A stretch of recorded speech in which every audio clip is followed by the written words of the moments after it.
بسم اللہ والصلاۃ والسلام علی رسول اللہ۔ ایک سوال ہمارے پاس ہے کہ شرح فقہ اکبر میں ملا علی قاری رحمۃ اللہ علیہ نے عبارت لکھی کہ شیخین کو یعنی حضرت سیدنا ابوبکر صدیق، حضرت سیدنا عمر بن خطاب رضی اللہ تعالیٰ عنہ، ان کو شیخین کہا جاتا ہے۔ تمام صحابہ میں سے افضل ابوبکر ہیں، پھر عمر ہے، پھر عثمان ہے، پھر علی ہے۔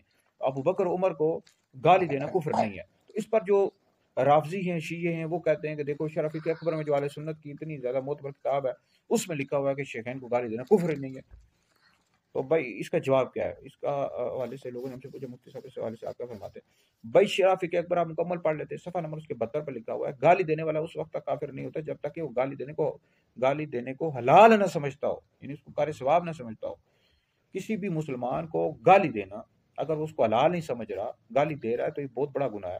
مسلمان کو گالی دینا فسق ہے، نبی کریم علیہ الصلوۃ والسلام کی حدیث کا مفہوم ہے، اور اس طرح بخاری مسلم میں حدیث موجود ہے۔ منافق کی نشانیاں بتائی گئی، ایک میں حدیث میں 3 نشانیاں، ایک میں 4 نشانیاں۔ ایک نشانی یہ ہے کہ اب جھگڑا کرے تو بےہودہ بکے، مطلب گالی گلوچ کرے، تو منافق کی نشانیوں میں سے ایک نشانی ہے۔ تو بہرحال مسلمان، کسی بھی مسلمان کو گالی دینا گناہ ہے، اور کافر اس وقت ہو جائے گا کہ جب وہ گالی دینے کو حلال سمجھتا ہو، حلال سمجھ کر وہ گالی دے رہا ہو، پھر کافر ہو جائے گا۔ جبکہ رافضی اور شیعہ یہ شیخین کریمین کو، حضرت ابوبکر صدیق، حضرت عمر رضی اللہ تعالیٰ عنہما کو گالی دینے کو حلال سمجھتے ہیں، کار ثواب سمجھتے ہیں، اس وجہ سے کافر ہیں۔